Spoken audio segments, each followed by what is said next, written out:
વલ્લભના વાલા વૈષ્ણવો, જય જય શ્રી ગોકુલેશ. વૈષ્ણવો, આજે નિર્જલા એકાદશીના ઉત્સવની સર્વેને વધાઈ. વૈષ્ણવો, ગઈકાલે સત્સંગમાં આપણે જોયું કે શ્રી ગોકુલનાથજીના માનમાં મથુરામાં બધા પ્રજાજનોએ તે દિવસે પોતાનો ચૂલો પણ સળગાવ્યો નથી. બધા ભૂખ્યા રહ્યા છે. તેથી ચિદ્રૂપનું વલણ બદલાયું. પછી મધ્યસ્થીઓના આગ્રહથી શ્રીજી ચિદ્રૂપને મળવા પધારે છે. ત્યારે શ્રીજીના રક્ષણ માટે 10 થી 12,000 પ્રજાજનો વૈષ્ણવ સશસ્ત્ર ચિદ્રૂપની ગુફાએ જાય છે. આ બધી વાતો આપણે ગઈકાલે કરી હતી. હવે આપણે પ્રાકટ્ય સિદ્ધાંતના મંગળાચરણનું ગાન પહેલા કરીશું. जय जय गोकुल के जाना जीवन प्रभु, जय श्री गोकुलपति राय, जय जय श्री गोकुल प्रिय आत्मा, जय श्री गोकुल सुखदाय,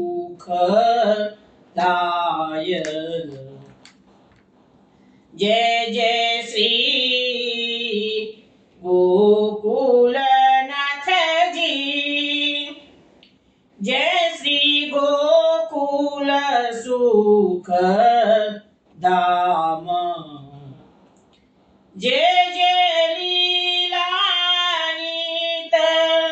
नवी, जय श्री पूरन काम,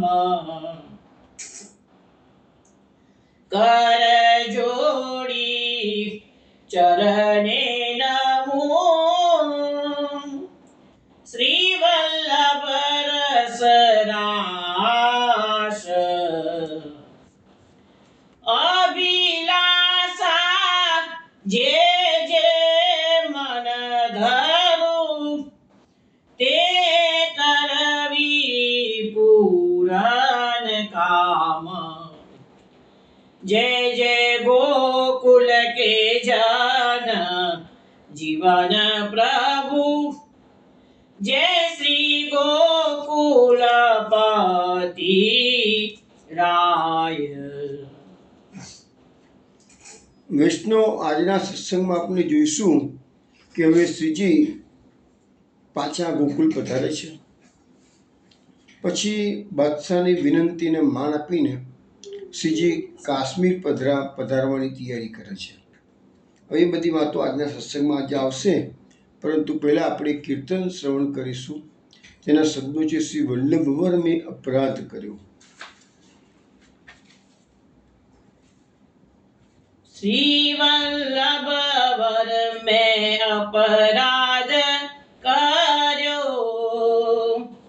श्री वल्लभवर में अपराध कर्यो, श्री वल्लभवर में अपराध कर्यो, श्री वल्लभवर में अपराध कर्यो, बहुत दीन विषय रस पीनो, ताते अंध कूप पर्यो, श्री वल्लभवर में अपराध कर्यो,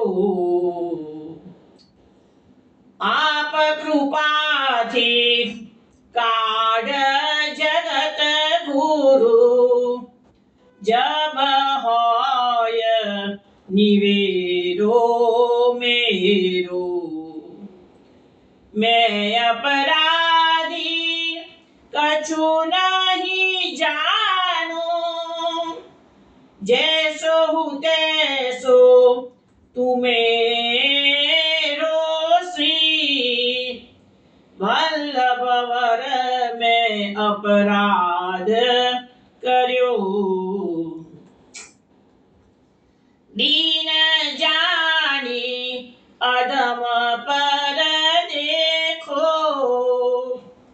मैं चरण ग्रहू तेरो पुरुषोत्तम प्रभु मैं यह मागत पुरुषोत्तम प्रभु पे यह मागत त्रिविध ताप निवेरो श्री वल्लभ वर में अपराध कर्यो वल्लभ वर में अपराध कर्यो श्री वल्लभ वर अपराध कर्यो वल्लभ वर में अपराध કર્યો.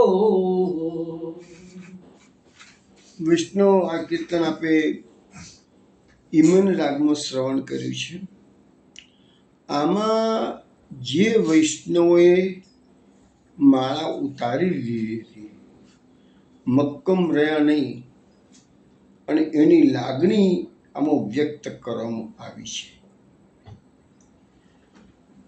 દાખલા તરીકે ચતુરાનાગાનો પ્રસંગ આપણે શ્રી મહાપ્રભુજીના ચરિત્ર વખતે ઘણી બધી વાતો મેં ચતુરાનાગાની આપણે કરી. ટૂંકામાં કહું તો ચતુરાનાગાનો પ્રાકૃત જન્મ પેગામમાં થયું હતું, વ્રજયાત્રામાં આવે છે. પછી આપણે ગોવિંદ કુંડ નગાળ એમની સમાધિ છે જોયું હતું. પછી તોડનો ઘણો જે છે ત્યાં આગળ શ્રીનાથજી બાબા દર્શન આપવા માટે પધાર્યા છે. શ્રાવણ સુદ 13ના દિવસે એ પણ વાતો કરી હતી. સૂર્યનારાયણની કદમખંડીની વાતો પણ આપણે કરી હતી. એની જટા ભરસી ગઈ છે. કોકિલા વનમાં મહાપ્રભુજીને 500 દૂધની ખીરમાંથી 1000 નાગા સેવકોને જમાડ્યા છે, એ વાતો પણ કરી. એવા ઘણી બધી વાતો મેં કરેલી છે. પણ આ ચતુરાનાગાનો પ્રસંગ એવો છે કે એક વખત આ માળા તિલકનો ઝઘડો જ્યારે ચાલતો હતો ત્યારે શ્રી ગોકુલનાથજી ગોકુલથી મથુરા તરફ પધારી રહ્યા છે. એ જ વખતે રસ્તામાં ચતુરાનાગા પાછા ગોકુલ તરફ આવી રહ્યા છે. રસ્તામાં બંને મળ્યા છે. હવે ગોકુલનાથજીએ જોયું તો ચતુરાનાગાના ગળામાં તુલસીની માળા નથી. એટલે ગોકુલનાથજી પૂછ્યું, નાગાજી આ શું કે છે? એ તો ચતુરાનાગા તો બહુ મોટી ઉંમર નાગા ને હતા. ગોકુલનાથજીના સેવક પછી થયા. આજે હું વાત કરું છું ને ત્યાર પછી એ સેવક થયા છે. ચતુરાનાગાને કહે છે, ભાઈ તમે તો વૈરાગી છો, અમે ગ્રસ્ત છીએ. અમે ગ્રસ્ત છતાં પણ ચિદ્રૂપથી ગભરાતા નથી. તો તમે તો વૈરાગી છો, તમારું શું બગાડવાનું છે? ચિદ્રૂપ કહે છે તો શુક્રના માળા ઉતારી લીધી છે કે છે. તને ચતુરાનાગા કહે છે, કૃપાનાથ હવે તમે માળા પહેરાવો તો હું પહેરું કે છે. અને પછી ગોકુલનાથજી તરત જ એ ચતુરાનાગાને માળા પહેરાવી છે. અને એ દિવસે ચતુરાનાગા ગોકુલનાથજીના સેવક થયા. હવે જ્યારે કોકિલાવનમાં મહાપ્રભુજી સાથેનો જે પ્રસંગ બન્યો ત્યારે ચતુરાનાગાએ મહાપ્રભુજીને કહ્યું તું મને તમારો સેવક કરો. ત્યારે ગોકુલ મહાપ્રભુજી ના પાડે કે મારા પૌત્ર તમને સેવક કરી શકે છે. તે વખતે ચતુરાનાગાની ઉંમર 40 વર્ષ હતી. અને ચતુરાનાગાનું ભૂતળ પરનું અસ્તિત્વ રહ્યું છે 150 વર્ષ.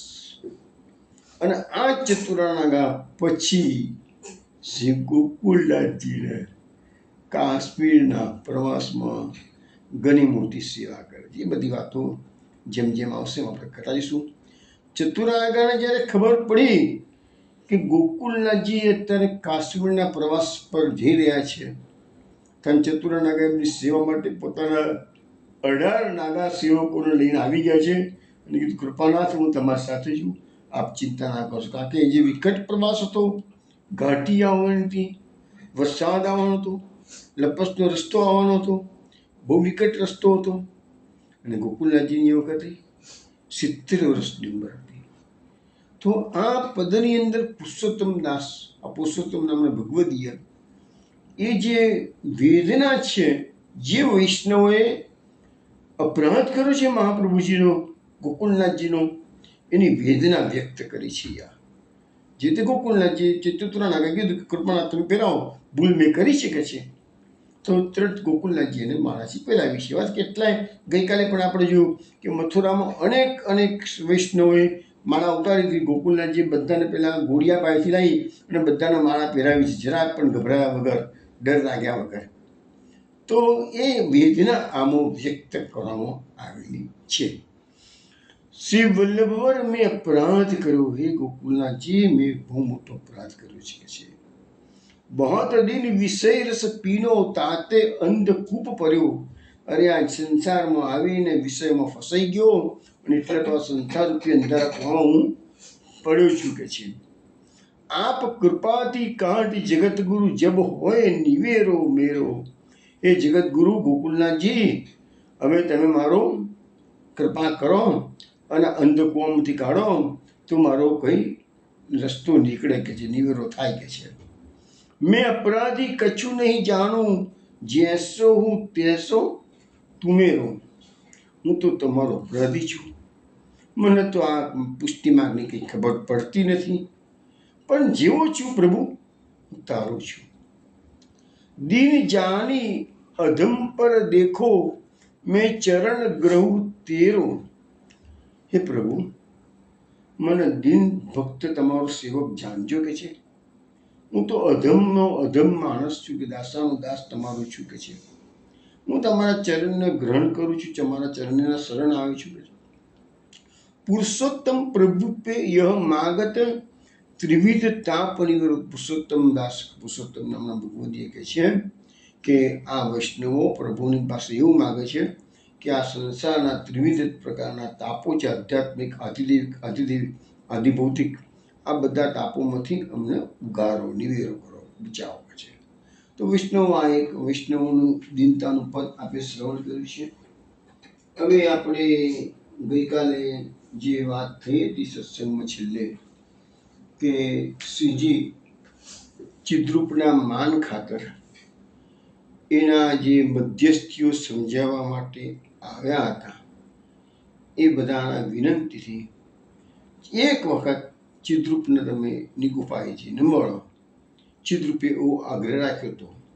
પેલા માળા ઉતરાવાનો આગ્રહ રાખ્યો, ના પાડી. પેલા કીધું કે સારું એક વખત તમે માળા ઉતરાઈને ગોકુલ જતા રહો પછી પહેરજો, ગોકુલનાથજી ના પાડી. પછી કીધું સારું તમે મોડી એટલું બોલો કે હું માળા ઉતારી દઈશ, ગોકુલનાથજી ના પાડી. હવે વારંવાર મધ્યસ્થીઓ આવ જાય કર્યા કરે છે અને છેલ્લે મધ્યસ્થી પાસે એવું ચિત્રું કેવડાવે, સારું કે છે કે તમે ગોકુલનાથજી એટલું કહો એક વખત આવીને મને મળી જાય કે છે. મધ્યસ્થીઓ બહુ રિક્વેસ્ટ કરી કે પ્રભુ એક એનું માન રાખો, એટલા નહીં તો બધા બાદશાહને ખોટી કરણગત કરશે અને બધાને હેરાન થશે. એટલે બધા મધ્યસ્થીઓની સલાહથી ગોકુલનાથજી એક વખત ચિદ્રૂપની ગુફાએ જવા તૈયાર થયા. ગઈકાલે વાત આવી ગઈ.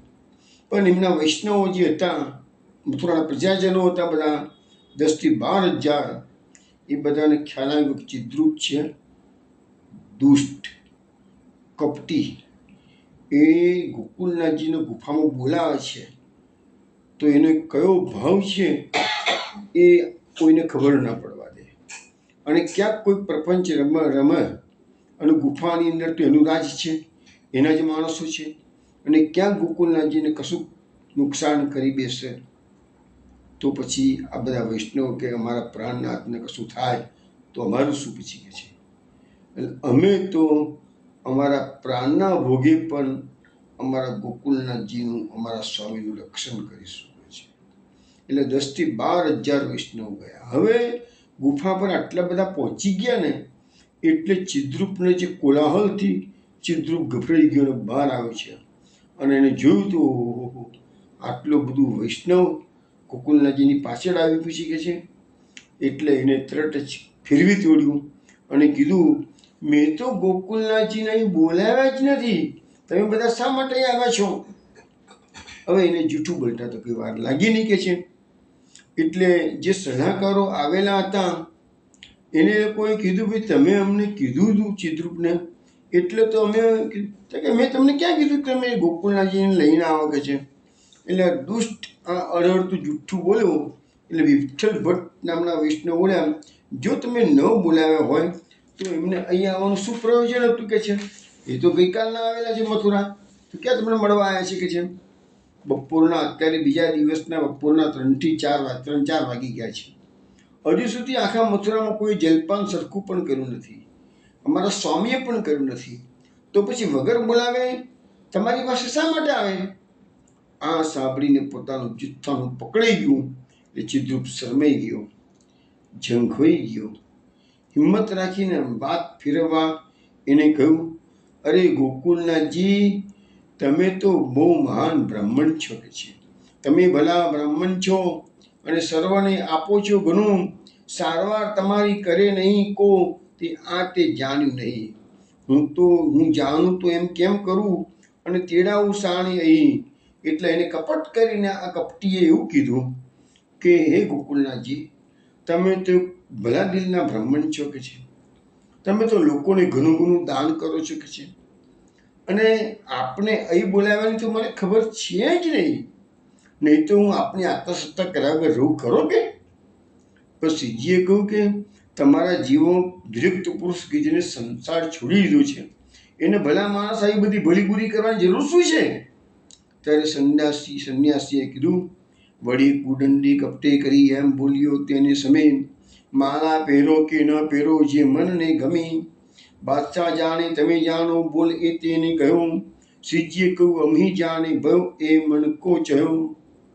એટલે એને કપટીએ એવું કીધું કે તમે માળા પહેરો કે ના પહેરો, તમારા મનને ગમે રુચિ કરો, હું તમને કશું કહેતો નથી. કારણ કે ગભરાઈ ગયો છે અત્યારે ચિદ્રુપ, અત્યારે બોલવામાં મજા નથી કે આટલા બધા સપોર્ટમાં આટલા બધા હજારો વૈષ્ણવ ઊભા છે બહાર. હવે કે છે બાદશાહ જાણે તમે જાણો કે છે, બોલ તો બાદશાહનો છે કે છે, મારો થોડો છે કે છે, બોલ તો બાદશાહનો છે, મારા બધા ઉતારવાની કે છે. તો શ્રીજીએ કહ્યું, અમી જાણે ભયો એવું મણકો ચયો, તો પછી અમને અમારી વાત કરવા દો ને, તમે શું કરવા વચ્ચે આવો છો? અમે અમારી રીતે બધું કરી શકે છે. તે જો હું કહેતો કે બાદશાહ જાણે તમે જાણો, તો તમે શું કરવા વચ્ચે આવો છો? તને પછી આવા અનેક વચનો કહીને શ્રીજીએ ચિદ્રુપને ઝંખવાનો કરી દીધો, બરાબરનો સીધો કરી નાખ્યો. ત્યાંથી પછી ગોકુળનાથજી પાછા ફરવા તૈયાર થયા. એટલે આસપાસ એકઠા થયેલા સર્વ લોકોએ ગોકુળનાથજીની જય બોલાવી. શ્રીજીના જય ઘોષનો અપરિમિત શબ્દ ધ્વનિ 14 લોકમાં ગયો, એટલો બધો જોરથી, ગોકુળનાથ કી જય, એ જે અવાજ જયઘોષ થયો એ તો ઠેઠ આકાશમાં 14 લોકમાં પડ્યો એવું અહીંયા લખ્યું છે કે છે. એ જોઈને સંન્યાસીનો મોહ ઉતરી ગયો, શોક સાગરમાં ડૂબી ગયો. બાદશાહનો આટલો બધો પક્ષપાત હોવા છતાં પણ શ્રીજી આગળ પોતાનું કશું ચાલ્યું નહીં. એટલે એ બિચારો શરમાઈ ગયો કે સારું કહે છે, આ ગોકુળનાથજીનો પ્રતાપ કેટલો બધો છે કે મારી પાસે તો બાદશાહનો હુકમ છે તો એ મારું ચાલતું નથી. ગોકુળનાથજી મનમાની કરે છે કે છે. પછી શ્રીજી ગુફામાંથી બહાર આવ્યા છે. સર્વ લોકોએ એને પ્રેમયુક્ત શબ્દોમાં કહેવા લાગ્યા કે હે વૈષ્ણવ, તમે સર્વે મારા માટે ઘણું કષ્ટ વેઠ્યું છે. અત્યાર સુધી તમે સવારના ભૂખ્યા તરસ્યા છો કે છે, માટે હવે તમે સૌ પોતપોતાના ઘેર જાઓ અને શાંતિથી પ્રસાદ લો. આ પ્રકારે સર્વે મથુરાના પ્રજાજનોને વિદાય કર્યા છે. પછી શ્રીજી પોતાના મુકામે પધારતા હતા. એવામાં તો ગુફાની આસપાસ જેના ખેતરો હતા એ ખેડૂતો ગોકુળનાથજીને મળવા આવ્યા અને ફરિયાદ કરી કે કૃપાનાથ, આજે આપણી જોડે આટલા બધા વૈષ્ણવ આવ્યા હતા, એને અમારા ખેતરોમાં ભરાઈ, કારણ કે બધાને ગમે તે જે રસ્તે મળ્યો એ રસ્તો ગુફાની અંદર જવું હતું. એટલે આજુબાજુના ખેતરોના બધો પાકનું નુકસાન કરીને પણ વૈષ્ણવો તોડે બંધ ચિદ્રુપની ગુફા પહોંચ્યા છે. એટલે કે છે કે અમારો પાકનું નુકસાન બહુ થયું છે કે છે, તેથી અમને ભારે નુકસાન છે કે છે. તો ધર્મ ધુરંધર શ્રીજીએ કહી દીધું કે એવી તમારા ખેડૂતોની ચિંતા ના કરશો, તમારું જે નુકસાન થયું છે મારા સેવકો કર્યું છે, તમને ખંભું પડ્યું છે એ હું તમને ભરપાઈ કરી આપું છું.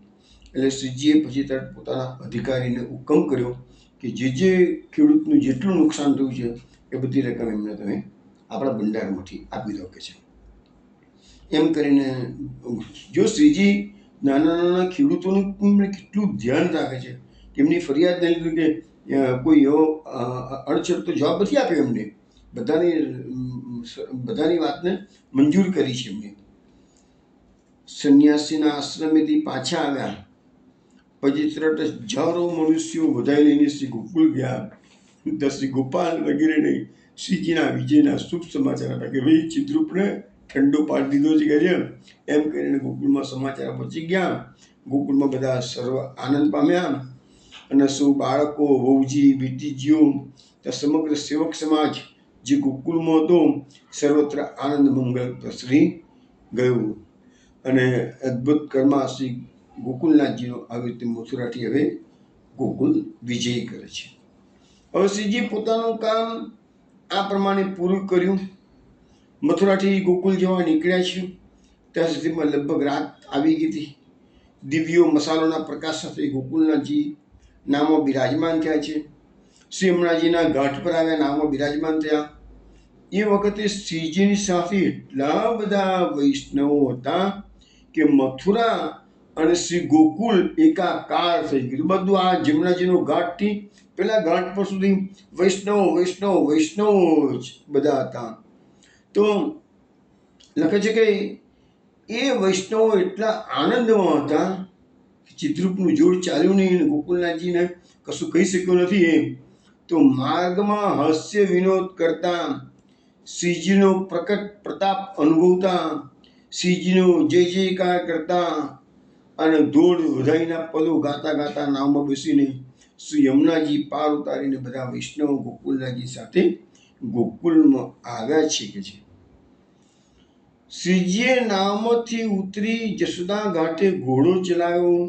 સર્વ ભટ્ટ અને વૈષ્ણવ ઘોડાના ચોકડે ચારે બાજુ બધું કુંડાળું ભરીને ગાતા ગાતા આવ્યા છે.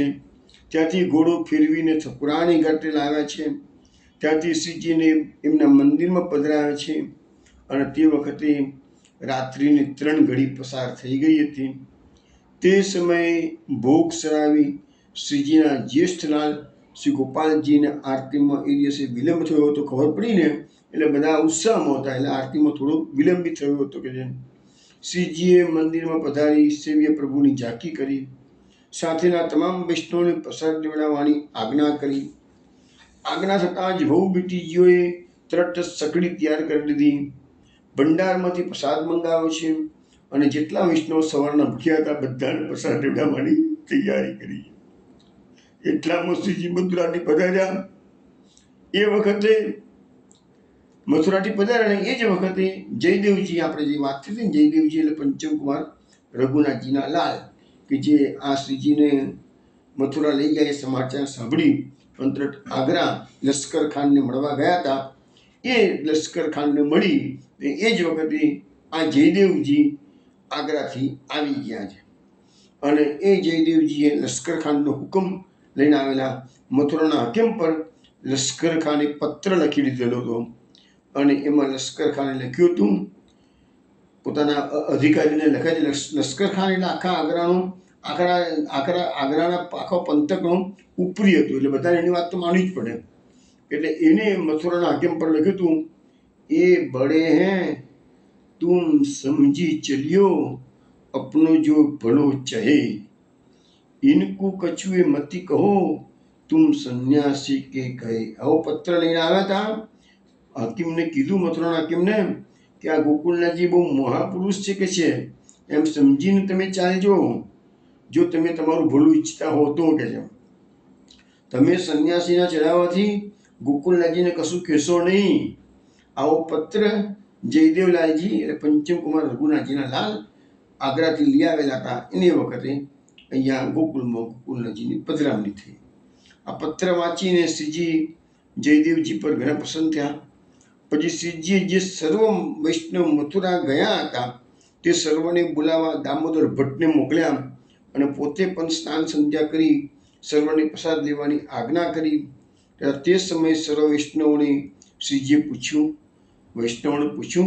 હવે તમારા મનમાં કોઈ શંકા રહી ગઈ છે ખરી? આમાં વસ્તુ એવી છે કે આની પહેલાં આપણે ગઈકાલે સત્સંગમાં આવ્યું હતું કે કેટલાક વૈષ્ણવો ગોકુળનાથજીને કહેતા હતા કે બહુ વધારે પડતી હઠાગ્રહ તમે ના કરો, આમાં રજગાળાનો કોઈ રસ્તો કરો. આજે પેલા કીધું ને પ્રલય થઈ રહ્યો છે. તો એ વખતે ગોકુળનાથજી કે છે મારા નાના ભાઈ ઘનશ્યામજીને પૂછી લો એ શું કહે છે. પછી માધવદાસ ખવાસ હરદાસ જલગરીઓ એ બધાએ કીધું નહીં શ્રીજી, આપણો પક્ષ બરાબર જ છે કે ધર્મનો પક્ષમાં મારા તિલક ઉતરાય જ નહીં, ગમે તેમ થાય, જે થવાનું થશે કે છે. એટલે એમની જે શંકા કુશંકાઓ થોડી અગાઉથી થઈ હતી એના માટે કીધું હવે તમારા મનમાં તો કોઈ શંકા રહી નથી ને કે છે. એઓએ જ્યારે કહ્યું કે હા, અમને હવે કોઈ શંકા રહી નથી, હવે અમે પ્રસાદ લઈએ છીએ. ત્યારે શ્રીજી પણ કુટુંબ સહિત પ્રસાદ લેવા પધાર્યા. શ્રીજીના મથુરા પધાર્યા પછી અત્યાર સુધી, ગઈકાલે સવારે અગાઉ દિવસ સવારે શ્રીજી મથુરા પધાર્યા ત્યાંથી માંડીને આખા ગોકુળમાં કોઈ પણ વૈષ્ણવે જલપાન સુદ્ધા કર્યું નહોતું. અને શ્રીજીના ઘરમાં તો નાના નાના બાળકોએ પણ ભોજન વગેરેનો ત્યાગ કરતો. શ્રીજીએ સોમુખે વચન ઉચ્ચારતા પાછળથી કહ્યું હતું કે એ દિવસે અમારા પરિવારના એક 4 વર્ષના એક બેટીજીએ પણ અમારા વિના જલપાન કર્યું નહોતું. ઘરમાં બધા નાના મોટા સૌએ, કે પરિવાર મોટો હતો એમનો, બધાએ કોઈકે પણ એ દિવસે જલપાન સુદ્ધા પણ કર્યું નથી. ગોકુલનાથજી ગયા ત્યારથી કહે છે એટલો બધો ગોકુલનાથજી માટેનો બધાનો કુટુંબીજનોનો, વૈષ્ણવોનો અપાર પ્રેમ હતો. શ્રીજીના શ્રી ગોકુલ પાછા પધાર્યા પછી આ સંન્યાસી હકનો બેઠતો જ નથી. એને ઊંચો ઊંચો થયા કરે છે, એને ચેન પડતું નથી. આજે અપમાનિત થયો છે ને, અને પેલો કહે છે હારે જુગારી બમનું રમે. એટલે જે માણસ નિષ્ફળ ગયેલો હોય પોતાના કાર્યમાં, એ એનું નિષ્ફળતા ઢાંકવા માટે અનેક પ્રકારના ખોટા ડાક પીછોડા કરતો હોય છે. એવું અહીંયા સંન્યાસીનું છે. સંન્યાસીએ મથુરામાં શેરખાન અને સરદારના પાછા બોલાવ્યા અને કહ્યું કે તમારાથી ગોકુલનાથજી સામે કેમ કશું બોલી શકાયું નહીં કે છે. ત્યારે તેઓએ કહ્યું અમે જાણી જોઈને અન્યાય સી રીતે કરીએ કે છે. અમે જાણીએ છીએ કે શ્રી ગોકુલનાથજીની વાત એ શાસ્ત્ર સંમત છે કે છે, અને ગોકુલનાથજી પર સઘળી પ્રજાનો પણ પ્રેમ છે. એ તો તમે જાતે જોયું કે ના જોયું કે છે. આટલો બધો પ્રેમ ગોકુલનાથજીને મળ્યો છે કે છે. તો પછી વિના કારણ અમે ગોકુલનાથજીને કહી શું આખી પ્રજાના મન દુભાવવાના છે મારે? શું રાજ્યમાં મારે બખેડો ઊભો કરવો છે કે છે? અરે એ તો નરી મૂર્ખાઈ કહેવાય એવું અમે કરીએ તો કે છે. તથા બાદશાહ પણ એ વિશે પૂછશે ને તો આવી રીતે બખેડો ઊભો થાય તો બાદશાહ પછી તમારે જવાબ શું આપવાનો બાદશાહને કહે છે. એટલે અમે ગોકુલનાથજીને કશું કહ્યું નથી અને કહેવાના પણ નથી કહે છે. ત્યારે સંન્યાસીએ કહ્યું કે તમારાથી ગોકુલનાથજીની માલા ઉતરાવી શકાતી નથી એવું હું બાદશાહને લખી દઉં કે છે. તો પછી સંન્યાસીએ કહ્યું એટલે બધા મૂંગા રહ્યા. એ પછી કેટલાક દિવસ સંન્યાસીને પેલા લોકો ના પાડી દીધી કે હવે શાંત થઈ ગયા. કેટલાક દિવસ જવા દીધા. આપણે સંન્યાસી પંચને બોલાવ્યું અને પંચનામું તૈયાર કરાવ્યું, મેજર તૈયાર કરાવ્યું અને એમાં લખ્યું અત્રના તમામ સંતો, મહંતો, ધર્મગુરુ, સ્વામીજીઓએ અને એમના સેવકોએ પોતાની માલા ઉતારી દીધી છે કે છે, પણ એક ગોકુલનાથ ગોસાઈજી પોતે માલા ઉતારતા નથી અને તો ઘણું જોરાવર છે અને કશું કોઈનું કોઈ માનતા નથી. એટલે એને ગોકુલનાથજીની ફરિયાદ બાદશાહની પાસે મેજર તૈયાર કરીને કરાવી દીધી કે કોઈનું માનતા જ નથી. બધાએ માળા ઉતારી છે, એ ઉતારતા નથી ને કોઈનું માનતા નથી, બહુ જોરાવર છે કે લગે છે. પછી એ મેજર પર જેઓએ માલા ઉતારી હતી, મુખ્ય સ્વામીજીઓએ, એ બધાની સહી કરાવી.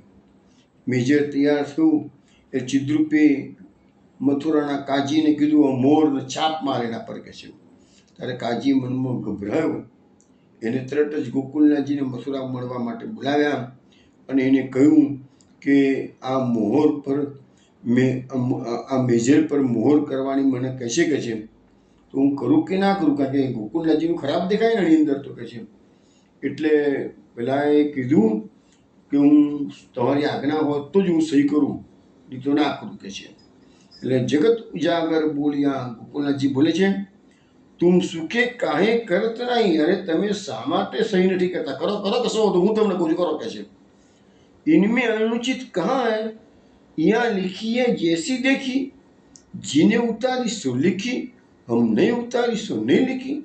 એટલે કહે છે કે તમે સહી કરો ને એમાં ખોટું શું લખ્યું છે? ચિત્રપે બરાબર લખ્યું છે, જેને જેને માળા ઉતારી છે એના નામ લખીને સહી કરાઈ છે. અને મેં માળા ઉતારી નથી એવું એને લખ્યું છે. વાત સાચી છે, મેં નથી ઉતારી કે છે, મને લખો.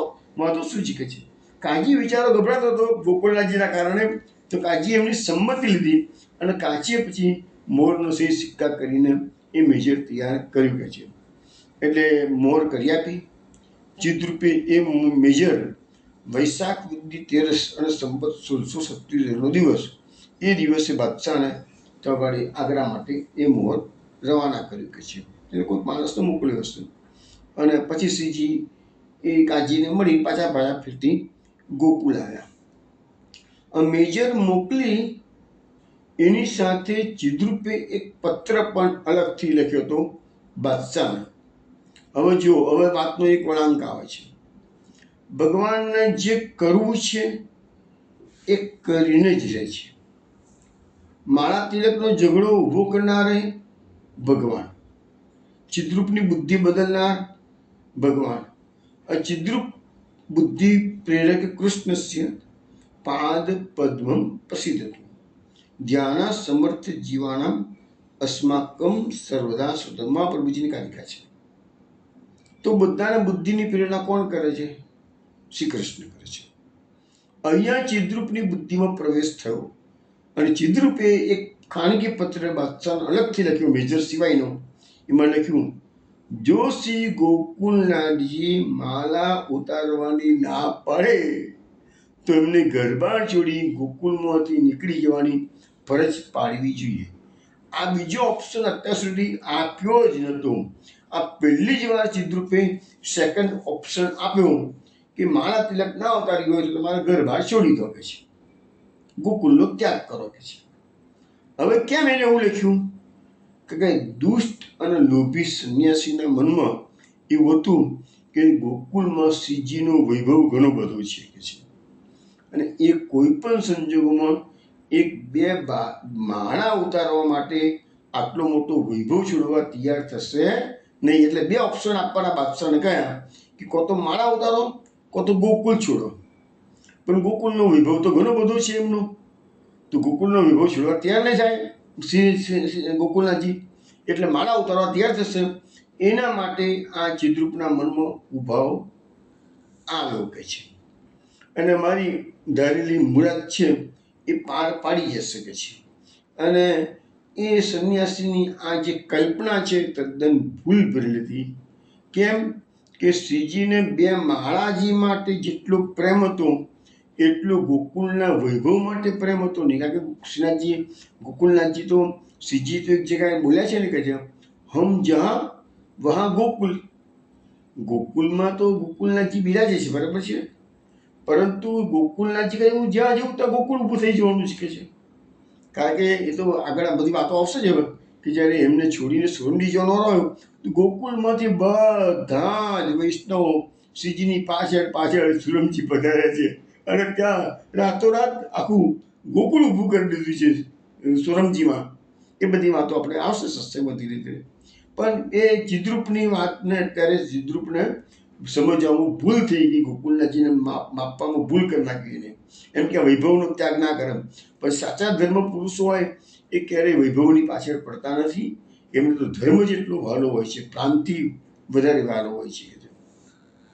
જે પુષ્ટિ ભક્તો અને આચાર્યોએ પોતાનું સર્વસ્વ પ્રભુને અર્પણ કર્યું છે અને જેઓ નિષ્કામપણે સ્વપ્રભુના સાચા સેવક બની ફક્ત એની અલૌકિક લીલા વિસ્તાર અર્થે જ જગત પરના સર્વ કાર્યો કરી રહ્યા છે, અને જેમને એ કિંચિત પણ સ્વાર્થ કે આસક્તિ નથી, તેવાઓને આ જગતના પ્રપંચ અને વૈભવની શું દરકાર હોય. જે લોકો વૈભવી જીવન જીવતા હોય ને એ લોકો ધર્મનું આચરણ કરવામાં પાછા પડતા હોય છે. કારણ કે વૈભવ જ એમને વધારે પડતો પ્રિય હોય. જ્યારે ગોકુળનાથજીના કેસમાં એવું નથી. ગોકુળનાથજી વૈભવ છોડવા તૈયાર થઈ ગયા છે. જેવો મનુષ્ય દેહથી જગતમાં વિચરે છે અને આસક્તિ રહિત કેવળ પ્રભુ પ્રીત્યર્થે લૌકિક અલૌકિક સર્વ કાર્યો કરી રહ્યા છે, તેવા નિષ્કામ ભક્તો પણ જગતના વૈભવોને તુચ્છ ગણી કેવળ પોતાના માર્ગનું રક્ષણ કરે છે. તો પછી એવા નિષ્કામ ભક્તોના આચાર્ય અને પ્રભુ પોતે શું એવા તુચ્છ વિભવ માટે પોતાનો માર્ગ છોડે ખરા કે? અને એ લોકોનું જીવન કેવળ માર્ગના પ્રચાર, પોષણ, રક્ષણ માટે હોય છે. પ્રભુમાં નિરંતર ચિત્ત રાખનારને જે સ્થિતિમાં પ્રભુ રાખે એમાં એ લોકો સુખ અને આનંદથી રહે છે. આવા સાચા ધર્મપ્રિય માણસો માટે તો રાજાનો મહેલ અને ગરીબની ઝૂંપડી બધું એક સરખું જ છે કે છે. અને એટલે તો આપણે તો આગળ પહેલાં પણ આપણે સત્સંગમાં વસ્તુ આવી ગઈ છે કે જંગલમાં પણ મંગલ ગોકુલનાથજી કરી શકતા હતા. ગોકુલનાથજીને વૈભવની ચિંતા હતી જ નહીં, કારણ કે એમના સેવકો જ એમની પાછળ પાછળ મધમાખીની માફક પાછળ પડતા હતા. એટલે કોઈ બી જંગલમાંથી પસાર થાય ને ડેરા તંબુ નાખે તો ત્યાં બધું મોટું રાતોરાત નગર ઊભું થઈ જતું. જંગલમાં મંગલ કરતા હતા. તો પછી એ શુક્ર આવી ગોકુળના વિભવની ચિંતા કર્યા કરે કે છે. જેના જે પદાર્થોમાં જેને મોહ કે આસક્તિ નથી તેને તજવામાં કેટલી વાર લાગે. માર્ગની ઉપર દ્રષ્ટિ રાખનારા ક્ષણિક લૌકિક સુખ દુઃખની પરવા પણ કરતા નથી. તેઓ જાણે છે કે આ લોકનું સુખ નાશવંત છે. એમને તો પોતાના માર્ગ પ્રમાણે ચાલવું એ જ મુખ્ય કર્તવ્ય હોય છે. જો ચિદ્રૂપને આટલું જ્ઞાન હોત તો એને બાદશાહને સીજીને ઘર બહાર છોડવાનું લખ્યું જ ના હોત કે છે. અને એનાથી જો એવું લખ્યું ના હોત એને તો બાદશાહ ખરેખર મુશ્કેલીમાં આવી પડત અને પોતાનું વચન પાળવાના અભિમાનને લઈને કદાચ સીજીની માલા ઉતરાવવા બાદશાહે જોર જુલમ પણ કર્યું હોત કદાચ.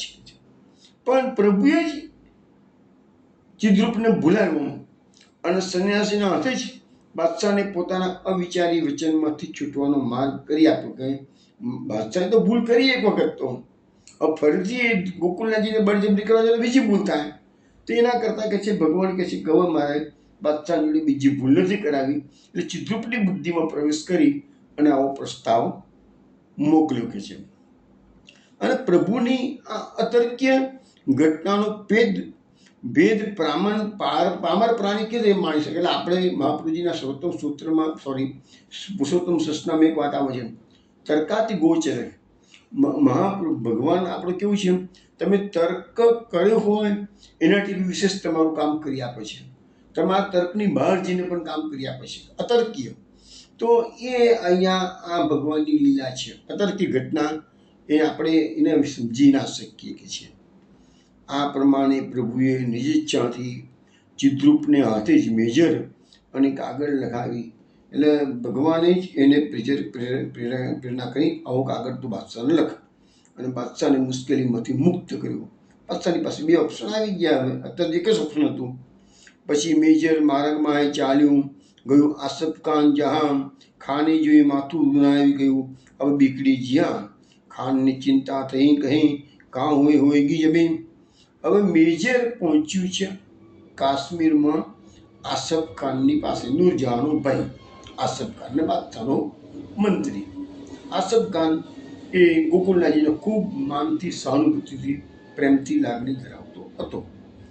આસફ ખાનની પાસે મેજર આવ્યું એટલે જોયું કરે રે આ તો વાત તો બગડી ગઈ છે કે છે. પણ આસફ ખાનની પાસે પેલો પત્ર નથી ગયો જે બાદશાહ પર સ્પષ્ટ લખેલો હતો. એ મેજર હતું, એ ઓફિસર હતું. એટલે એ આસફ ખાન પાસે પહોંચ્યું છે. એટલે આસફ ખાનને ચિંતા થઈ ગઈ, હવે શું થશે ગોકુલનાથજીનું કે છે. આ તો કહે છે કે આવી રીતે સ્પષ્ટ લખી દીધું છે કે છે ગોકુલનાથજી બહુ જોરાવર છે, મારા ઉતરતા નથી કે છે. તો પેલો બીજો પત્ર ગયો છે સેકન્ડ ઓપ્શનનું, એટલે બાદશાહ પર લખ્યું છે. એ આસફ ખાનને ખબર નથી. એટલે આસફ ખાનની ચિંતા વધી ગઈ. આસફ ખાન શ્રી ગોકુલેશ પ્રભુ પ્રત્યે અતિ આદર અને સન્માનની લાગણી હતી, સહાનુભૂતિ ધરાવતો હતો. અને આસફ ખાન જાણતો હતો કે સંન્યાસી તો ઢોંગી તોફાની છે અને વિના કારણ અહીંયા સાંપ્રદાયિક કલેશ ઉત્પન્ન કરી બધાને હેરાન કરે છે. બાદશાહને એ સંન્યાસીએ મેલી વિદ્યાના કારણે વશ કરેલો છે કે એ બધું જાણતો હતો, એ પણ બાદશાહને કહી શકતો નહોતો. અને ભોળપણમાં બાદશાહે એને વચન આપી દીધું અને એ દુષ્ટ એનો અયોગ્ય લાભ લઈ રહ્યો છે. પણ એ દુષ્ટને હવે અમારે ફાવા દેવો નથી કે છે. આસફ ખાનના મનમાં હતું કે દુષ્ટને આવે તો દુષ્ટને હું ફાવા જ નહીં દઉં કે છે. એમ વિચારી આસફ ખાન ચિંતામાં તો પડ્યો કે હવે શું કરવું, આવું આવી ગયું છે બિચારે. પછી બુલાખી જોડે થોડી મસલત કરી છે કે છે. અને એને સરાઈને એમ કીધું છે કે આ મેજર આપણે બાદશાહને બતાવવું નથી કે છે, દાબી રાખો કે છે. અને કોઈક વખત બાદશાહ પસંદ મુદ્રામાં બેઠો હશે ત્યારે જ આપણે આ મેજર બતાવીશું. અત્યારે બાદશાહને મેજર બતાવવું નથી કે છે. એટલે મેજર એટલે પેલું લખાણ આવ્યું હતું એ પંચનામું એમ કરતાં કેટલોક સમય નીકળી ગયો અને સમય થયા પછી બાદશાહે એક વખત બોલાવીને કહ્યું, અરે ભાઈ, કાશ્મીર આવે ઘણા દિવસ થઈ ગયા, પણ મથુરાથી પેલા બાબાજીના કોઈ સમાચાર નથી. ત્યારે એને બુલાકીએ કહ્યું કે જહાંપના, સમાચાર તો ઘણા દિવસથી આવેલા છે, પણ મામુજી એટલે કે આસફ ખાનના લોકો મામુજી કહેતા હતા, પણ મામુજીએ આપણે બતાવ્યા નથી. દેશાધિપતિએ તરત જ આસફ ખાનને બોલાવ્યો, પૂછ્યું. ત્યારે આસફ ખાને કહ્યું કે આપ તો પ્રસન્નતામાં નહોતા એટલે હું આપણે બતાવવાની મેં આપણે ના બતાવ્યું, કારણ કે આપણે બતાવીએ તો આપણી બેચેનીમાં વધારો થઈ શકે છે. આપ અત્યારે અપ્રસન્નતા એટલા માટે છે. હવે બાદશાહે કીધું ઠીક છે, પણ હવે હું પ્રસન્ન છું, હવે મને કોઈ મૂડ છે મારો, એમ સાદી ભાષામાં કહીએ તો તમે લાવો મારી પાસે કે છે. તો એ વખતે આસફ ખાને ઇતબાર ખાનને કહ્યું કે તું મેજર લઈને બાદશાહને સમજાવ. એમ કહીને ઇતબાર ખાનના હસ્તમાં એ મેજર મૂક્યું. ઇતબાર ખાને લઈને બાદશાહને દેખાડ્યું અને પછી બાદશાહ ખુશ મિજાજમાં કહ્યું કે તમે ખુશ મિજાજમાં હતા નહીં એટલે બતાવ્યું નહોતું કે છે. બાદશાહ કીધું હવે તું વાંચ કે છે. એટલે એ બધું બોલ્યો શું લખ્યું છે. વંચાઈ રહ્યા પછી બાદશાહે કહ્યું કે જ્યારે સર્વ લોકોએ મથુરામાં માળા ઉતારી છે તો ગોકુલનાથજી કેમ માળા ઉતારતા નથી? તો એને પછી કહી દીધું કે આસફ ખાનને એમની પાસે માણસો મોકલો તાત્કાલિક, અને અત્યારે તાત્કાલિક બોલાવો કે છે. ત્યારે આસફ ખાને કહ્યું કે એમને લેવા માટે માણસને મોકલવાની જરૂર નથી. ગોકુલનાથજી ઘણા સીધા મહાપુરુષ છે કે છે, તેથી આપનું માત્ર આપણી વાત જશે કે તરત જ અહીં આવી જશે કે છે. માટે ફક્ત ફરમાન લખી મોકલવાનો હુકમ થવો જોઈએ, પણ કોઈને લેવા માટે મોકલવાની જરૂર નથી. આમ કહી આસફ ખાને ઘેર આવી મુકુંદરાયને તેડાવ્યા અને શ્રીજીને સમજાવી કાશ્મીર પધારવા વિનંતી પત્ર લખવા કહ્યું. વિશેષમાં દેશાધિપતિનો પત્ર આગ્રામાં લશ્કર ખાનની પાસે પહોંચે તે પહેલાં જ આ કામ કરવા સૂચ્યું. વધુમાં એક કટકનો ચૌધરી તથા પર્વત અરોડા બે વૈષ્ણવોને સઘળું વૃત્તાંત જણાવી અને શ્રી ગોકુલનાથજીને જલ્દીથી કાશ્મીર પધારવા વિનંતી લખવા માટે સૂચના આપી. વળી આ બાબતમાં કોઈ પણ પ્રકારની ચિંતા ન કરવા તથા આનંદપૂર્વક કાશ્મીર પધારવા શ્રીજીને આસફ ખાને વિનંતી કરી. એટલે શ્રીજી એને આસફ ખાન બાદશાહને ખબર ના પડે એવી રીતે પોતાની રીતે જ બધો મેસેજ ગોકુલનાથજીને પહોંચાડેલો. ગોકુલનાથજી થોડું ચેતી જાય કે શું કરવું જોઈએ કે છે. પછી એ ઉપરથી બાદશાહે પછી આગ્રાના હાકિમ પર પત્ર લખીને મોકલ્યો, હુકમ કર્યો છે. આસફ ખાને આગ્રાના હાકિમ પરનો પત્ર લખાયો અને પોતે પણ એક ખાનગી પત્ર હકીકત શ્રીજીને લખીને મોકલેલી. પેલા જે મુકુંદરાય થ્રુ મોકલાયો એ એમનો ખાનગી પત્ર મોકલાયો કે છે. અને થોડા દિવસમાં એટલે કે સાવન બદ્દી આઠમ એટલે આપણા ગુજરાતી પ્રમાણે અષાઢ બદ્દી આઠમના રોજ બે પત્ર શ્રીજીને ગોકુળમાં મળ્યા. પત્ર વાંચીને શ્રીજી પોતાની બેઠકમાં પધાર્યા. ત્યાં એકઠા મળેલા સર્વ વૈષ્ણવને સર્વ હકીકતથી વાકેફ બંને પત્રો મળ્યા છે, આસફ ખાનનો અને પેલા મુકુંદલાલનો. તો પછી કહું કે હવે આપણે શું કહ્યું, પેલો જે લશ્કર ખાન પર પત્ર ગયો છે એ તો હજુ તો આગ્રા પહોંચ્યો જ નથી. અત્યારે તો એની પહેલાં બે પત્રો તો શ્રીજી પાસે આવી ગયેલા છે. એટલે કે છે કે બધા વૈષ્ણવોને ભેગા થયેલા હતા ગોકુલનાથજીની બેઠકમાં, તો અભિપ્રાય પૂછ્યો. પછી પરિવારજનોને પણ આ સંબંધમાં શું કર્તવ્ય છે તે પૂછ્યું. એ વખતે મંદિરમાં ઉત્થાપનનો સમય થયેલો હતો. અહીંયા મીટિંગ ચાલી રહી છે વૈષ્ણવો સાથે ગોકુલનાથજીની, અને શ્રીજી વિચારતા હતા કે કાશ્મીર જવા માટેની વાત આવી ગઈ છે તો શું કરવું આપણે કે છે. શ્રીજીએ જેવો પ્રશ્ન વૈષ્ણવને પૂછ્યો, વૈષ્ણવ પોતાની ઓપિનિયન કંઈક આપે એની પહેલાં તો મંદિરમાં ઉઠ્ઠાપરના દર્શન ખુલ્યા અને જગમોહન ચોકમાંથી કીર્તનિયાઓએ કીર્તન ગાયું, અબડર કોણ કો રે ભૈયા, અબડર કોણ કો રે ભૈયા. હવે શુક્લા ગભરાવાની જરૂર છે કે ત્યાં. અને ગવાત ઉપર શ્રીજીના બધા વૈષ્ણવના કર્ણમાં પડ્યું, હાથ કાનમાં આવ્યું કે છે. અને એ વખતે શ્રીજીએ ઉપરનામો ગાંઠ વાળીને કહ્યું, ચલો ભગવત ઈચ્છાથી આ પ્રશ્નનો ઉત્તર સૂચિત પ્રભુએ કર્યો છે, માટે કોઈ પણ પ્રકારનો દર રાખ્યા સિવાય તાકીદે હવે આપણે શ્રી કાશ્મીર જવાની તૈયારી કરો. એમ કહી તરત જ જોશીને બોલાવ્યો, મુહૂર્ત પૂછ્યું. તપાસ કરતાં મુહૂર્ત તો ઘણું મોડું આવતું હતું. ત્યાં શ્રીજીએ કહ્યું, એ મુહૂર્તને દિવસે નીકળીએ તો ઘણું મોડું થઈ જાય, માટે જોશીને કહ્યું કે શિવાલિખિત અમૃત ઘટી જોવા કહ્યું કે છે. ત્યારે જોશીએ કહ્યું કે 9મીને દિવસે પાછલી 3 ઘડી દિવસ રહે એ વખતે અમૃત ચોઘડ્યું છે, તેથી એ ચોઘડિયામાં કાશ્મીરનું પ્રયાણ કરવાનું નક્કી કર્યું. હવે 8મે તો પત્ર આવ્યો છે અને આટલો મોટો પ્રવાસ કરવાનો છે. 9ના દિવસે સાંજે તો નીકળવાનું છે. 24 કલાક જેટલા એમનો સમય મળે છે તૈયારી કરવામાં, આટલી મોટી યાત્રા કરવા માટેનો. આટલો મોટો પ્રસંગ છે, આટલી મોટી જવાબદારી છે માર્ગની સંપ્રદાયની. અને તૈયારી કેટલી મળી છે તો 1.25 દિવસની.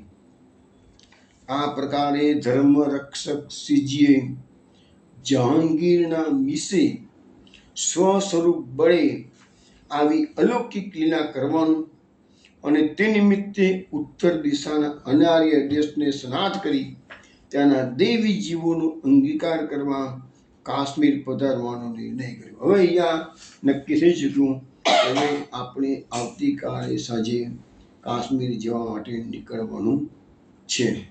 હવે કાશ્મીરની યાત્રાની તૈયારી કેવી કરે છે, ગોકુલમાં વૈષ્ણવોની શું સ્થિતિ છે, એ બધી વાતો આપણે પછી કરીશું. એની પહેલા એક ધોળપદ શ્રવણ કરીએ. આવો આવો ને શ્રી ગોકુલનાથ રમવાને આવો રે, તમે પાર્વતી વહુજીના કાંત રમવાને આવો રે, તમો શોભા બેટીજીના વીર રમવાને આવો રે, તમો ભક્ત વત્સલ પ્રતિપાલ રમવાને આવો રે. હે ચાર ચિહ્ન પ્રભુ ભક્ત કે प्रगट दिखाई दे, दया भाव अरुदीनता प्रभु या लोक हर ले,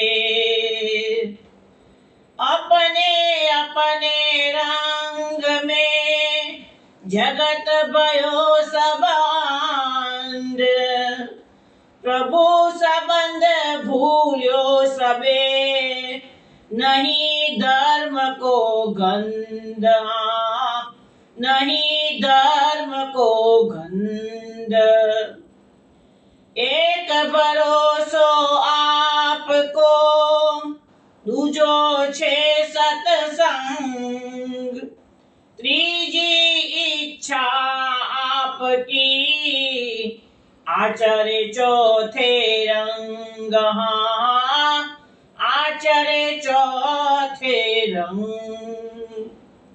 हे स्वामी अपनो सुख चाहे, प्रभु को सुख चाहे दास, स्वामी ते प्रभु दूर है, सेवक प्रभु के पास. हाँ, सेवक प्रभु के पास.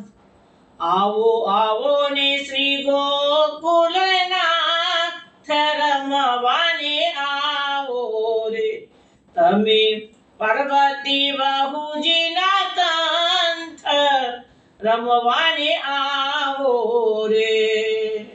श्री गोकुलनाथ की जय. વૈષ્ણવો, આ ધોળપદમાં ગોપીજનો શ્રી કૃષ્ણને રાસ રમવા માટે બોલાવે છે, એ જ ભાવ અહીંયા પ્રકટ થાય છે કે એમનું ભક્તજન ભક્ત સખી મંડળ છે એ ગોકુલનાથજીને કહે છે કે અમારી સાથે આવીને એ ગોકુલનાથજી અમને રાસનો લાભ આપવો પડે, રાસ રમવા માટે પધારો છે. તો ઓળખાણ આપે છે, તમે ગોકુલનાથજી એટલે કોણ છે? તમે પાર્વતી વહુજીના કંઠ છે, પાર્વતીજીના પતિ છો કે છે, રમવા પધારો કે છે. તમે શોભા બેટીજીના વીર છો, શોભા બેટીજીના ભાઈ છો કે છે, રમવાને આવો કે છે. તમે ભક્તવત્સલ પ્રતિપાલ, તમે તો ભક્તોના રક્ષકવાળા છો, ભક્તોનો વાળા છો કે છે, પ્રતિપાલ રક્ષણ કરનારો છો કે છે, રમવા પધારો રાસ રમવા માટે. હવે સખીમાં શું કહે છે કે ભાઈ 4 ચિહ્ન પ્રભુ ભક્ત કે પ્રકટ દિખાઈ દે. પ્રભુનો ભક્ત હોય એ ખબર કેવી રીતે પડે કે એના 4 ચિહ્નો બતાવવામાં આવેલા છે. હવે 4 ચિહ્નો બતાવે છે, પણ એની પહેલા શું કહે છે કે આ બધું તો પછી ભક્તોમાં હોય જ કે દયા ભાવ દીનતા, અને આ બધું દયા ભાવ હોવો જોઈએ, દીનતા હોવી જોઈએ. અને પ્રભુ આ લોક તેના એવા ભક્તનો પ્રભુ આ લૌકિક વૈદિક નષ્ટ કરી નાખે છે. લૌકિક વૈદિક એક છે નવરત્ન ગ્રંથમાં કહે છે ને કે લોકે વેદતા હરિષ્ઠુન કરી સતી, લોકે સ્વાસનતા વેદે હરિષ્ઠુન કરી સતી. તો ભગવાન એનું લોક હરી લે છે, એટલે સંસારમાં સુખીથી રહેવા દેતા નથી કે છે. અપને અપને રંગ મેં જગત ભયો સબ અંધ, આખું જગત પોતપોતાના મસ્તીમાં ગુલતાન થઈ ગયું, આંધળું બની ગયું છે પોતાના દુનિયાદારીમાં, ભૌતિકવાદમાં કે છે. પ્રભુ સંબંધ ભૂલ્યો સબે નહીં ધર્મ કો ગંધ, અને આખી દુનિયાના લોકો બધા ભૌતિકો તો ફસાયેલા છે, એટલે પ્રભુનો જે અનાદિ સંબંધ છે આપણું એ ભૂલી ગયા છે કે છે. અને એવા લોકોનો તો જે ભૌતિકો તો ફસાય છે એને ધર્મ સાથે કોઈ લેવા દેવા જ નથી કે છે. હવે 4 ચિહ્ન કયા કયા બતાવે છે? એક ભરોસો આપકો, દૂજો હે સત્સંગ, એટલે પેલું એ ભગવાનના ભક્તોને પહેલા તો હોય મોટા મોટો ભારી ભરોસો, મોહે ભારી ભરોસો શ્રી વલ્લભ કો, એટલે એ ગોકુલનાથજી શ્રી વલ્લભ માટે એમ પર એનો પૂરેપૂરો ભરોસો હોય છે. દૂજો છે સત્સંગ, અને વૈષ્ણવનો ભગવદીઓનો સત્સંગ એ પ્રાપ્ત કરતા હોય છે કે છે. ત્રીજી ઈચ્છા આપકી, એટલે આ ગોકુલનાથજીની જે ઈચ્છા છે એ પ્રકારે જ બધું થાય છે, એવું ભગવદીનો વિશ્વાસ છે, એટલે નિજે ચાર્થક કરી શકે તેની વાત અહીંયા આવી. અને ત્રીજું આચરે ચોથે રંગ, એટલે એની પ્રભુમાં પૂરેપૂરી રંગ એટલે તન્મયતા પ્રાપ્ત થઈ જાય. એટલે 4 ચિહ્ન પ્રભુ ભક્તના બતાવવામાં આવ્યા છે કે પ્રભુ પરનો પૂરેપૂરો ભરોસો, સત્સંગનો એની લાગણી હોય, સત્સંગ માટેનો પ્રેમ હોય. ત્રીજી ઈચ્છા આપકી, એટલે નિજ ઈચ્છા તક કરી સતી, એટલે પ્રભુની ઈચ્છા પ્રમાણે જીવન જીવવા માટે એ લોકો તૈયાર છો, પ્રભુ જેમ રાખે એમ રહેવાનું કે છે. અને ચોથી પ્રભુની લીલામાં કથામાં તન્મયતા પ્રાપ્ત થાય. અમે કે છે સ્વામી અપનો સુખ ચહે, પ્રભુ કો સુખ ચહે દાસ. હવે આ ભગવાનના ભક્તોમાં કેટલાક ભક્તો એવા હોય પોતાની જાતને સ્વામી બતાવતા હોય, એટલે સ્વામી બતાવતા હોય તો એ પોતાના સુખની ચિંતા કરશે, ભગવાનના સુખની ચિંતા નહીં કરે. એવા ભગવાનના ભક્તો પ્રભુને ગમતા નથી. પ્રભુ કો સુખ ચહે દાસ, હવે જો ભગવાનના ભક્ત છે ને એ પ્રભુનું સુખ ચાહે તો એ ખરા દાસ કહેવાય, બાકી સ્વામી બનવા જાય તો પ્રભુની પાસે ના રહી શકે. સ્વામીથી પ્રભુ દૂર રહે, તમે ભક્ત સ્વામી બનીને પ્રભુની પાસે જાય તો પ્રભુ એનાથી દૂર થવાના છે કે છે. અને સેવક પ્રભુ કે પાસ, એટલે ભગવાનને પોતાના ભક્તો જે દાસ ભાવ રાખીને આવ્યા છે કે દાસાનો દાસ ભાવ રાખીને આવ્યા છે, એવા આપણે દીનતાવાળા જે ભક્તો છે. સ્વામી હોય એટલે તમારા અભિમાન આવીને ઉભરે છે, હું કંઈક કરું છું, હું કંઈક કરું છું, એ ભાવ આવી જશે. એટલે સ્વામી કોણ જાય ને એ પ્રભુના માર્ગમાં નહીં ચાલે કે છે. દાસ ભાવ જ આપણા માટે વધારે પડતો સંપૂર્ણપણે ઇમ્પોર્ટન્ટ છે. એટલા માટે દીનતામાં આપણે કે સેવકો હંમેશા દીનતા હોય અને સ્વામીમાં દીનતા ન હોય કોઈ દિવસ. તો આવું એક પદનું આપણે રસપાન કર્યું વૈષ્ણવ. હવે આપણે ગોકુલનાથજીના વચનામૃત લઈ લઈએ ત્યારે. તો ગઈકાલે 12મું વચનામૃત આપણે જોયું હતું, આજે આપણે 13મું વચનામૃત લઈએ છીએ. હવે શ્રી ગોકુલનાથજી કલ્યાણ ભક્ત પ્રત્યે આજ્ઞા કરે છે કે વૈષ્ણવે કોઈની સાથે વિરોધ કરવો જોઈએ નહીં. જો ભગવત વિરુદ્ધ વાર્તા થતી હોય તો ઊભા રહેવું જોઈએ નહીં કે છે. જો પોતાનું સામર્થ્ય હોય તો ભગવત દ્વેષીને પ્રત્યુત્તર આપી નિરુત્તર કરવું જોઈએ. એટલે ભગવાનની જો નિંદા થતી હોય કે ધર્મનું આચરણ કરવા નાસ્તિક પ્રકૃતિના માણસો હોય તો આગળ ઊભા જ નહીં રહેવાનું કહે છે. કારણ કે આમાં શું છે કે મહાપુરુષોનો સિદ્ધાંત છે કે સંગમ સર્વાત્મના ત્યાજ્યમ. એટલે એવા દુષ્ટ લોકોની વાતો તમે સાંભળો ને તો એના વિચારો તમારા મનના વિચારોના થયા વગર રહે જ નહીં. અને હંમેશા દુનિયા ભગવાને એવી બનાવેલી છે કે દૂષિત તત્વો છે એને હંમેશા સારા તત્વો કરતાં વિજય પ્રાપ્ત કરે છે. બગડેલી કેરી સારી કેરીને સુધારી બગડેલી કેરી સારી કેરીને બગાડી શકે છે, પણ સારી કેરી બગડેલી કેરીને સારી કરી શકતી નથી. આ દુનિયાનો નિયમ છે. તો એવી રીતે દૂષિત તત્વોનો હંમેશા વિજય થતો હોય છે. એટલે આપણે એવા દુષ્સંગથી દૂર રહેવું જોઈએ અને બને તો પ્રતિકાર પણ કરવો જોઈએ. પણ આ પ્રતિકાર ના કરી શકાય તો દૂર જતા રહો. પછી કહે છે કે સૌની સાથે પ્રીતિ રાખવી, મન વચન ક્રિયાથી સૌનું હિત. એટલે ગમે તો દુષ્ટ માણસ હોય તો પણ આપણે એમનું હિત વિચારવાનું. પણ આ તો આવો છે ને તેવો છે એમ કરીને ભલે દરથી દૂર જતા રહીએ, પણ આપણને તક મળે છે તો એને કહી શકાય બી ખરા બે શબ્દ. એવું કશું નથી કે કોઈને આપણે પણ લાગે કે એના મનમાં પથ્થર પાણી જ ફરવાનું છે તો પછી કહેવાનું કોઈ અર્થ નથી રહેતો. અને ઘણી વખત ગમે એટલા દુષ્ટ માણસો હોય ને તો પણ ક્યારેક ક્યારેક એવા અમુક બનાવો બનતા હોય છે ને તો આવી શિખામણ સારી આપનાર હોય ને તો કહો તો જીવનો પલટો આવી પણ જાય છે. પછી લખે છે કે સત્ય અથવા અસત્ય વચન કહેવાથી જો દુઃખ ઉપજે તો કેવું નહીં કહે છે. એટલા માટે આપણા શાસ્ત્રોમાં કહે છે સત્યમ વદ પ્રિયમ વદ. તું સત્ય વાત કર, સાચી વાત છે કે છે, પણ એને હિતકારી હોય અને પ્રિય હોય નહીં. હવે જો કડવું સત્ય હોય ને તો કોઈને સાંભળવાનું ગમતું નથી કે છે. પાછી એ બી તકલીફ છે. એટલે કડવું સત્ય કેવું જોઈએ તો ખરું કારણ કે મોસ્ટ અલ્ટિમેટલી પેલાનું હિત રહેલું છે, પણ સાચી વાત કરવી પડે કે છે. આમ વિવેક વિચારપૂર્વક વર્તે તેને ભગવદીય જાણવા. પછી વૈષ્ણવોની તથા ગુરુની નિંદા કરે તો નરકમાં પડે છે. હવે આપણે કોઈ વસ્તુની સાચી માહિતી ન હોય ત્યાં સુધી કોઈની ટીકા ટિપ્પણ બધા સુધી કરવી જ નહીં. અને એટલા માટે બે સત્સો દીધો છે મહાપુરુષે કે સંગમ શરત ન જીવ.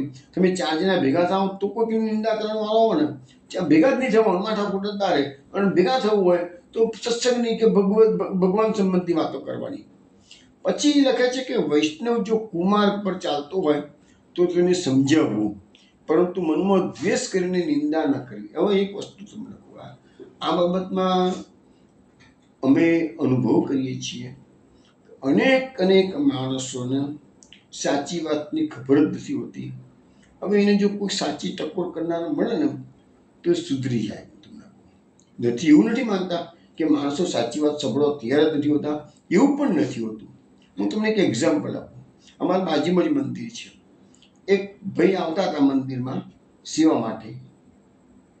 તો હું રોજ તુલસી મંદિરમાં પધરાવું, એમાંથી મને તો ખબર હતી નહીં. મંદિર ગયા પછી 2-3 પાંદડા મોઢા મૂકી દે અને પછી બાકીની તુલસી ઠાકોરજીને પધરાવે.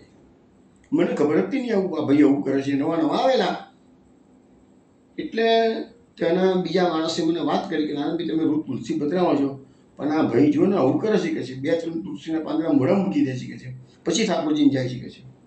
મેં તો રોકો, મેં તો બહુ ધર્મ કહેવાય. મેં કીધું ના ચાલે. મેં કીધું તો પછી 2 દિવસ પછી મેં કીધું કે તમે ભાઈ પેલા ભાઈને વાત કરી હતી તુલસી મોઢામાં મૂકવાની, આ તો ઠાકોરજીની છે, ઠાકોરજી વસ્તુ ના લેવાય પડતી. તો કે કહું પણ નથી માનતા કે હું વૈષ્ણવ છું, મને બધી ખબર પડે છે, તમારે મને કશું નહીં કહેવાનું કહે છે. પેલા ભાઈ અકળાઈને આવો ઉદ્ધતાથી જવાબ દીધો.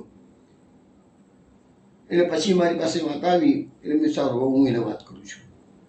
પછી મેં એ ભાઈ જો કહું એકલા છે, કોઈ છે નહીં મંદિરમાં, એટલે મારી કમ્પાઉન્ડ ગાડી બોલાવ્યા અને મેં ધીરેને વાત કરી કે ભાઈ તમને તુલસી જોઈએ ને. મેં કીધું તો મારી પાસે ઢગલાબંધ તુલસી છે. મેં કીધું તમે અહીંયાથી માગો હું તમને અલગથી આપીશ, પણ ઠાકોરજી માટે કાઢેલી તુલસીમાંથી તમે 2 પાંદડા મોઢામાં મૂકો છો એ યોગ્ય નથી.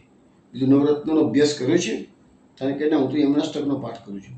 બીજું નવરત્નમાં લખ્યું છે આ સામીભુક્ત કહેવાય, અર્ધભુક્ત કહેવાય. મેં કીધું અર્ધભુક્ત વસ્તુ ઠાકોરજીને અંગીકાર કરે જ નહીં કોઈ સંજોગોમાં. મેં કીધું એટલે મહેરબાની કરીને મેં કીધું હવે પછી તમને તુલસીનો છોડ જોઈએ તો આપું, તુલસીના જેટલા પાન જોઈએ એટલા તમને આપું, તમને ખાવી હોય તો અલગથી તુલસી આપીશ. મેં કીધું મને એનો વાંધો નથી, મંદિરના ઠાકોરજી માટે કાઢેલી તુલસી માટે તમારે કશું નહીં. એ ભાઈએ તરત જ મને એગ્રી કર્યું કે નારાયણભાઈ હવે મેં ભૂલ કરી છે, હું નહીં કરું કે છે. એટલે સાચી વસ્તુ સમજાઈ ગઈ ને તો ક્યારેક વૈષ્ણવ સમજે જેવું નહીં, પછી એ ભૂલને જવા દઈએ કે નાના કરવા દે ને મારે શું છે, એ તુલસી બદલાઈ દીધી, મારી જવાબદારી પૂરી થઈ ગઈ. ના, એવું નહીં. આપણાથી બને એટલો પ્રયત્ન કરીએ, પણ ના સમજતો હોય તો કંઈ આપણે બળજબરી કોઈ નથી કરાતી નથી કે છે. તો આવી રીતે એને આપણે સમજાવવાનું કીધેલું છે કે વૈષ્ણવ કુમાર પર ચાલતો હોય તો એને સમજાવવાનું, મનમાં દ્વેષ કરીને નિંદા ન કરવી. એટલે એ જ વસ્તુની નિંદા નહીં કરવાની, પણ એને સમજાવવા પ્રયત્ન કરવાનો કે છે. અને માર્ગથી વિપરીત ચાલે તો પછી વૈષ્ણવ કહેવાય જ નહીં કે છે.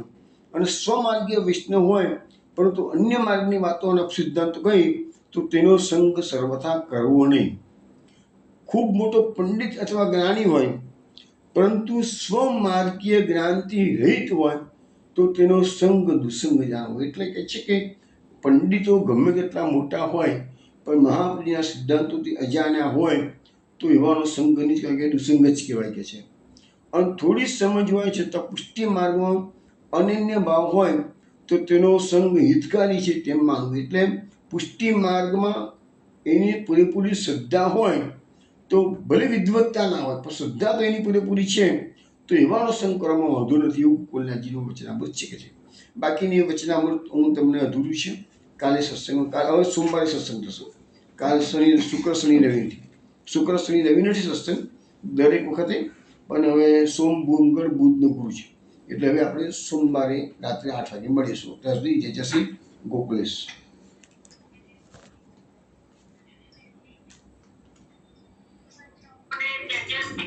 જય શ્રી ગોકુલેશ. જય શ્રી ગોકુલેશ પૂર્ણિમા. જય શ્રી ગોકુલેશ. જય શ્રી ગોકુલેશ.